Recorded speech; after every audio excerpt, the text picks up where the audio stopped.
Mayong adlaw tinagaton ani akatedri karon sa PAOC Barangay Santa Cruz San Jose sakop ni probinsya kundi atong gisaksihan ang gidito nga medical mission alang sa mga senior citizens sa nga lumulupyo ni ining barangay. Tinaagi sa remedy sa medikal nga programa sa Provincial Government of Dinagat Islands ilawom sa pagdumala ni Provincial Governor Nelo P. Dimeri Jr. MPM diin ang medical mission gipangunahan sa Dinagat District Hospital sa pagpanguna ni Chief of Hospital OIC Dr. Reggie Omar Sada MD o giasistaran kini sa Provincial Health Office kon PHO o Provincial Social Welfare and Development Office kon PSWDO malampuson nga nahatod sa mga senior citizen nga lumulupyo sa Barangay Santa Cruz ang mga libre nga mga serbisyo. Matod pa ni Dr. Reggie Omar Sada MD nga tumong sa maong medical mission maong pagpaabot sa mga serbisyo sa maayong panglawas ngadto na sa mga nagkinahanglan diin dugang paniini nga nahimo usab kini tungod kay nakita nila ang mga panghinanglanon sa mga most vulnerable population especially ang mga senior citizen ng probinsya. Kani nga ko ay kalihukan karon tungod kini sa timuha pod sa atong gobernador na mas mapalakdan pa ang mga serbisyo sa mayong panglawas.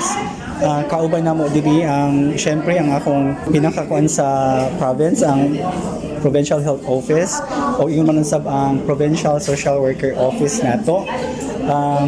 Ato kining gihimo tungod kay ato mang nakita ang panginahanglanon sa ato ang most vulnerable populations especially atong senior citizen.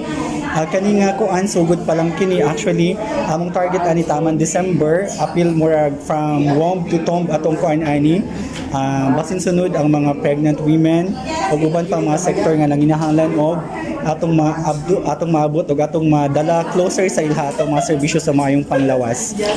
Og atong mga services tuod na available karon ana kita whole abdominal ultrasound, pelvic ultrasound, ingon sa fasting blood sugar, glucose measurement or lipid profile sab, ingon man usab ang uric acid o consultation as outpatient. Ato mang target at least sa kaadlaw maka-cater ta at least 100 ka clients o at least ato ang whole abdominal ultrasound natay 40 ka clients pod.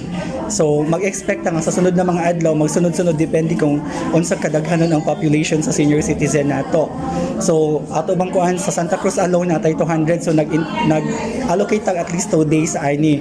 So depende na po na sa sunod na mga barangay kung may 500 like for example sa Aurelio 500 basta na-expect po tag 5 days po dito ang activity na sama ni ining medical mission sa Dinagat District Hospital. Natagamtam sa mga katigulangan sa nasangpit nga barangay ang libreng serbisyo sama sa medical consultation, dental check-up and tooth extraction, whole abdominal ultrasound, pelvic ultrasound, fasting blood sugar, glucose measurements, uric acid, consultation of outpatient ug uban pa diin aduna usab free gatas nga Anlin Gold nga gipanghatag kanila. Apil kami dinhi ining medical mission ni Gobernador. Pasalamat sa iyang gibuhat dire sa Santa Cruz. Daghan mi nadawat ani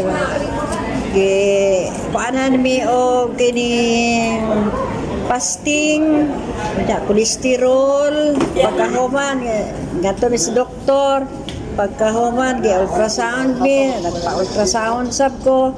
Pagkahuman og ultrasound gihatagan mi og kaninga kuan kanina Anlin nga mga vitamins, ipinamik. Pasalamat gyapon ko kay gobernador og sa tanang staff niya diha sa probinsya. Samtang adunay duha ka adlaw nga paghimuon ang maong medical mission dito sa susamang lugar o pagasundan kini sa mga kasikbit nga barangay ug munisipyo sa sunod nga mga adlaw. Dako kay kong pasalamat sa kay Gob sa iyang mga kaubanan sa mga staff na nakabil ko ani nga kuan kay kana para na mo mga senior dako na kayo ni na mga kanang kuan priority nga libre kami tapos nakadawat pa jud mi og kanang Anlin nga gatas. Dako kay salamat. Alang sa umbal pang mga detalye kanunay lamang kamo mosunod sa official Facebook page sa PIO Dinagat Islands. Alang sa Dinagat News kini sa Los Piso reporting.